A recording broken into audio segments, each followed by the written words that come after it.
रायगड जिल्ह्यामध्ये मोठ्या प्रमाणात स्फोटकं जप्त करण्यात आलेले आहेत। 1,500 किलो जिवंत जिलेटिन आणि 70 किलो डिटोनेटर हस्तगत केले गेले। माणगाव पोलिसांकडून ही धडक कारवाई केली गेली। 31 डिसेंबर आणि नववर्षाच्या आधी करण्यात आलेल्या या कारवाईमुळे रायगड जिल्ह्यात खळबळ माजली। जिलेटिन आणि डिटोनेटरची बेकायदेशीर वाहतूक करणारा टेम्पो पोलिसांनी पकडलाय। या कारवाई दरम्यान पोलिसांनी आतापर्यंत 3 जणांना अटक केली। आणखीन काही जणांना अटक होण्याची शक्यता आहे। 31 नववर्षाच्या स्वागताच्या पार्श्वभूमीवरती रायगड जिल्ह्यात पोलिसांनी ही मोठी कारवाई केल्याचं पाहायला मिळतंय।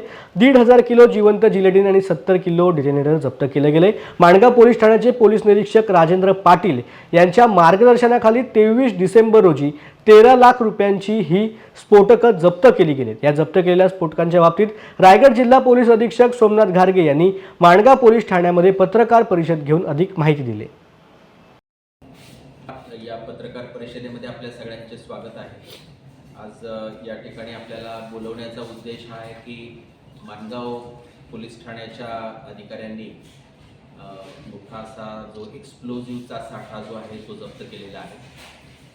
काल जेव्हा इथले पोलीस निरीक्षक श्री राजेंद्र पाटील आणि त्यांच्या टीमला माहिती मिळाली की एक गाडी आहे आणि ती पुण्याकडून इकडे माणगावच्या दिशेने येत आहे आणि त्यामध्ये काही स्फोटक आहेत। त्या इथून टीम रवाना झाली आणि त्या टीमने जी गाडी आहे तर ती पुण्याकडून येणाऱ्या त्या रोडवरती त्या गाडीला थांबवलं आणि गाडी चेक केल्यानंतर त्यांना गाडीमध्ये 4 बॉक्स इलेक्ट्रिक डिटोनेटर्स आणि 50 बॉक्स जे आहे जिलेटिन त्या गाडीमध्ये मिळून आलं। एक छोटा टेम्पो आहे बोलेरो आणि त्याच्यामध्ये मिळून आला। त्या गाडीमध्ये एक ड्रायव्हर फक्त होता की जो ते माल घेऊन येत होता। त्याच्याकडे कोणतेही प्रकारचे डॉक्युमेंट्स मिळून आलेले नाही आणि त्याला हे पण सांगता येत नव्हतं किंवा हे नेमकं पुढे डिलिव्हरी कुठं देणार आहे। आपण आपल्याला जेव्हा माहिती मिळाली की जेव्हा ती गाडी पकडली, ती गाडी पकडण्यापूर्वी एक डिलिव्हरी त्यांनी रोडवरतीच दिल्याचं आम्हाला लक्षात आलं। त्या आधारावरती एक पथक पालीला पाठवलं आणि पालीला एका ठिकाणी रेड केली। तेव्हा त्या ठिकाणी आम्हाला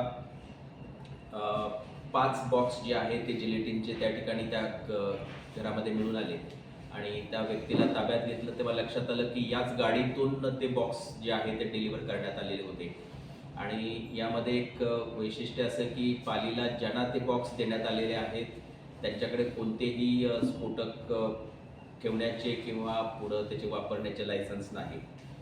त्याचबरोबर यातून आणखी माहिती मिळाली की पेनमध्ये एक अशी व्यक्ती आहे की ज्यांना अशा पद्धतीचे या व्यक्तीनंच किंवा या एजन्सीच्या माध्यमातून स्फोटकं दिली जातात। त्यांच्याकडे जेव्हा आपण सर्च केला तेव्हा तिथं पण काही स्फोटकं मिळून आली।